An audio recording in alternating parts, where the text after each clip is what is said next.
Halo rekan-rekan, berjumpa dengan saya dalam mata kuliah perpajakan. Pada pertemuan kali ini kita akan membahas tentang potput pajak penghasilan. Potput itu seperti potongan ataupun pungutan.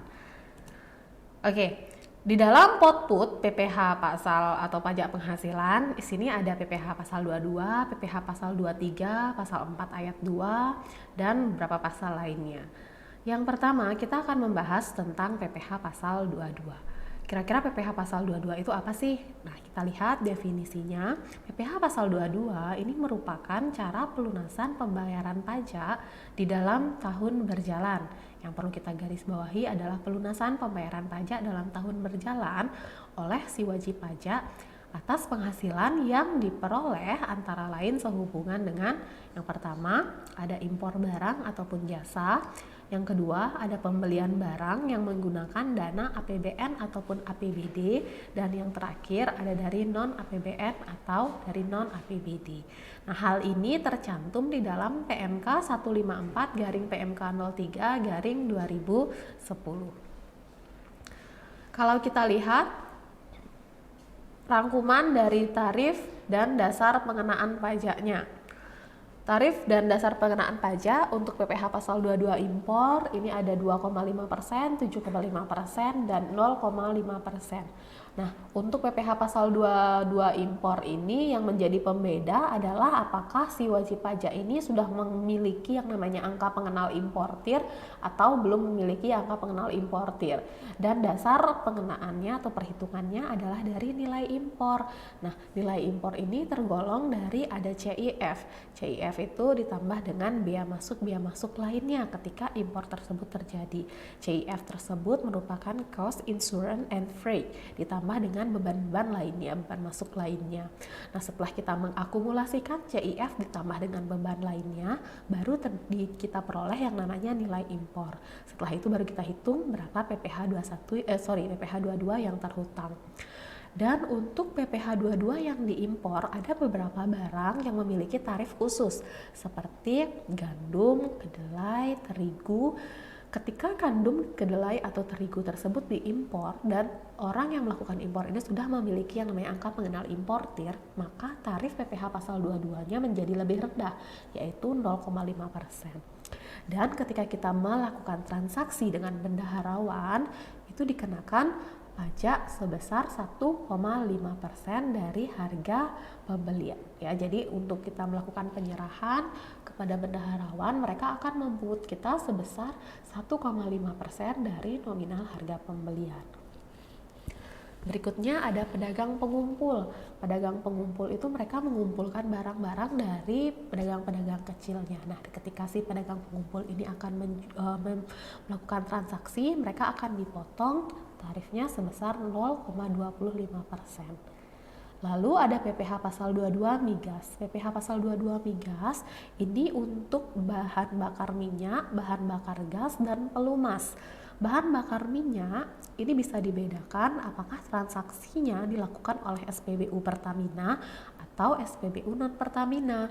Kalau dilakukan oleh BBM ada di SPBU Pertamina, maka tarifnya akan lebih kecil, dan apabila dilakukan oleh pembelian SPBU non Pertamina, maka tarifnya akan lebih besar sebesar 0,3%.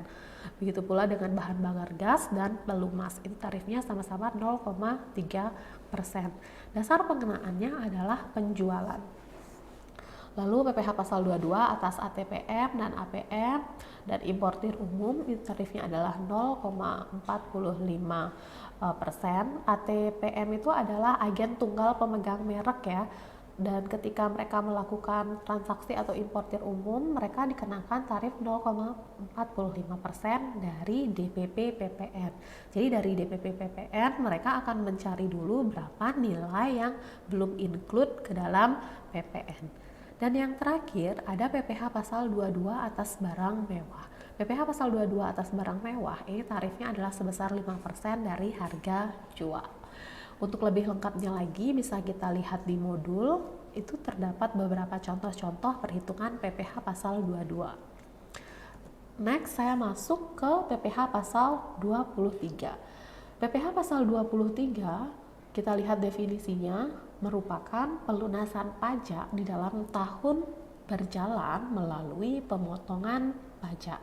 Nah, di dalam PPh pasal 23 ini terdapat beberapa penghasilan yang harus dipotong pajak, dan ini tercantum atau tertuang di dalam PMK nomor 244 garing PMK 03 garing 2008. Kira-kira apa saja jenis penghasilan yang dipotong atau dipungut PPh pasal 23? Kita lihat rincian berikutnya.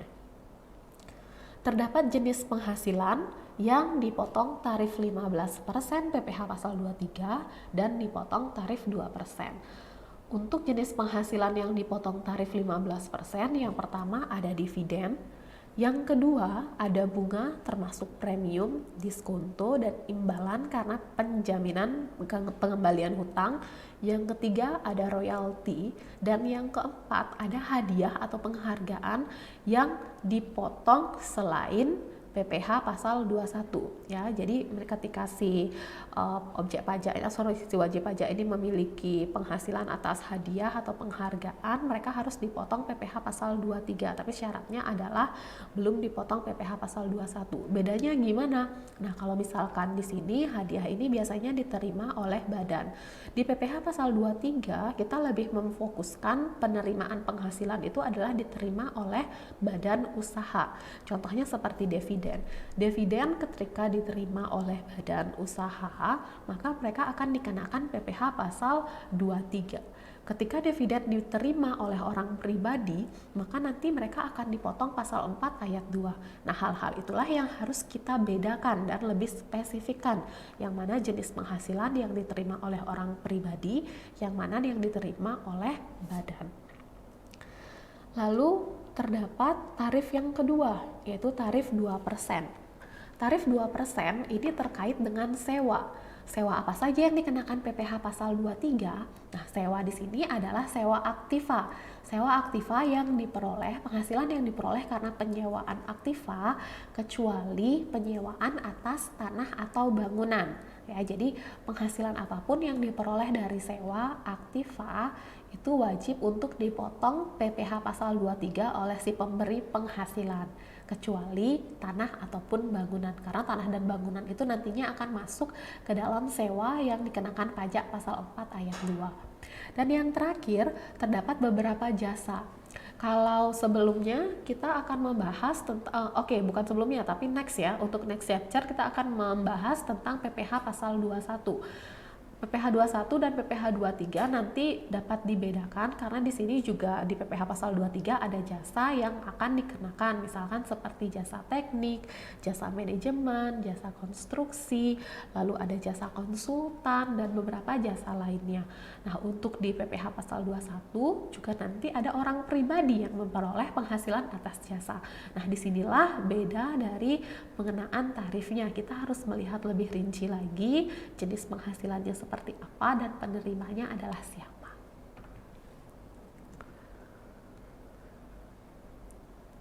Ini merupakan rincian pemotong, penyetor, dan pelapor.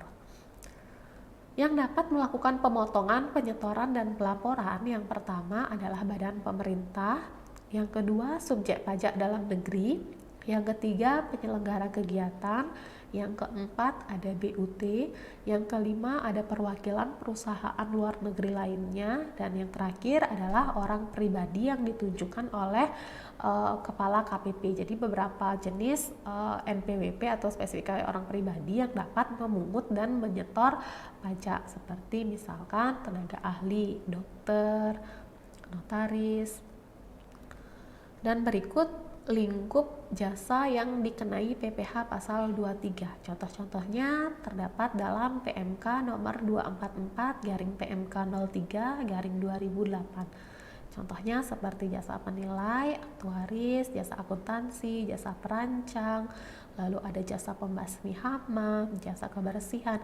Nah, lingkup jasa yang dikenai oleh PPh pasal 2 yang dikenai PPh pasal 23 biasanya merupakan badan usaha. Di PPh pasal 23 mereka lebih cenderung kepada badan usaha yang menjalankan jasa-jasa seperti yang ada di dalam PMK 244 ini. Pasal berikutnya adalah pasal 4 ayat 2. Pasal 4 ayat 2 merupakan salah satu cara pelunasan pajak di dalam tahun berjalan melalui pemotongan ataupun pemungutan dan atau penyetoran sendiri pajak yang bersifat final atas penghasilan tertentu yang sudah diatur di dalam peraturan pemerintahan. Kita lihat kira-kira apa saja objek PPh pasal 4 ayat 2. Saya membuat beberapa contoh objek yang dikenakan pasal 4 ayat 2. Ini hanya beberapa ya yang saya review, dan lebih lengkapnya lagi nanti ada di modul yang biasanya sering terjadi transaksinya objek pasal 4 ayat 2 ini. Yang pertama, ketika si wajib pajak memperoleh bunga deposito dan tabungan lainnya, entah diperoleh oleh si orang pribadi ataupun badan, ketika mereka memperoleh bunga deposito, maka mereka akan dikenakan tarif pajak sebesar 20%. Begitu pula dengan tabungan. Yang kedua, ada simpanan bunga koperasi. Ketika kita memiliki simpanan di koperasi, atas bunga yang kita peroleh apabila itu di atas 240.000 bunganya, maka akan dikenakan tarif sebesar 10%. Kalau misalkan bunga yang diperoleh masih di bawah 240.000, maka si wajib pajak ini tidak akan dikenakan pajak atau tidak ada pajak yang terhutang. Objek berikutnya adalah persewaan tanah. Persewaan tanah dan atau bangunan. Ketika seseorang wajib pajak memiliki penghasilan atas persewaan tanah dan atau bangunan, mereka wajib untuk dipotong sebesar 10% atas nilai penghasilannya. Yang memotongkan siapa? Yang memotongkan adalah si pemberi penghasilan. Lalu ada pengalihan hak atas tanah dan bangunan. Pengalihan hak atas tanah dan bangunan ini biasanya adalah si penjual. Ketika mereka memiliki penghasilan, mereka harus dipotong pasal 4 ayat 2 sebesar 2,5% dari nilai pengalihan hak atas tanah dan bangunannya. Biasanya itu dilihat nilainya di akte jual beli. Dan contoh objek yang terakhir yang saya paparkan adalah dividen. Nah, di PPh pasal 4 ayat 2 dan PPh pasal 23 itu ada dividen yang akan dipotong. Bedanya, pajak atas dividen ini ketika dividen itu diperoleh oleh badan, mereka akan dipotong PPh pasal 23 sebesar 15% kalau mereka memiliki NPWP, dan tidak memiliki NPWP sebesar 30%. Yang kedua, dividen sebagai objek pemotongan. Jadi kalau dividen ini diperoleh oleh orang pribadi, maka dia akan dikenakan PPh pasal 4 ayat 2 sebesar 10%. Sementara kalau dividen ini diperoleh oleh wajib pajak luar negeri, ya, yang tidak berdomisili di Indonesia, mereka akan dipotong sebesar 20% dan masuk ke dalam kategorian PPh pasal 26. Oke, ini overview untuk PPh pasal 21 bukan pegawai. Siapa saja bukan pegawai tersebut? Contohnya seperti tenaga ahli, pemain musik, olahragawan, pengajar, atau distributor MLM. Nah, ini beberapa contoh bukan pegawai yang bisa saya jabarkan. Dan untuk perhitungannya, kita akan memiliki 3 jenis tarif. Yang pertama, kalau dia memiliki penghasilan secara berkesinambungan itu artinya secara terus-menerus ya. Dan yang kedua, berkesinambungan tetapi tergolong di dalam pasal 13 ayat 1. Apa pasal 13 ayat 1?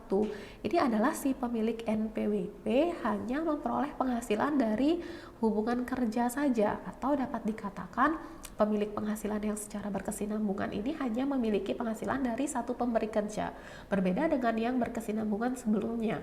Kalau yang berkesinambungan sebelumnya, si pemilik penghasilan ini memperoleh penghasilan dari lebih dari satu pemberi kerja. Itu perbedaannya berkesinambungan dengan berkesinambungan sesuai dengan pasal 13 ayat 1. Dan yang terakhir, PPh pasal 21 untuk bukan pegawai yang memiliki penghasilan tidak berkesinambungan. Perhitungan dari ketiga jenis penghasilan bukan pegawai ini terdapat pada apakah dipotong dengan PTKP atau tidak, dan nantinya semuanya dihitung secara kumulatif sesuai dengan perhitungan sesuai dengan normanya. Oke, itu materi yang saya dapat overview untuk output ini. Mungkin memang sedikit lebih banyak materi pada output pajak penghasilan. Lebih lengkapnya lagi bisa dibaca di modul dan PowerPoint yang lengkap. Sekian yang bisa saya sampaikan untuk materi perpajakan pada pertemuan ini. Semoga bermanfaat dan selamat belajar. Terima kasih.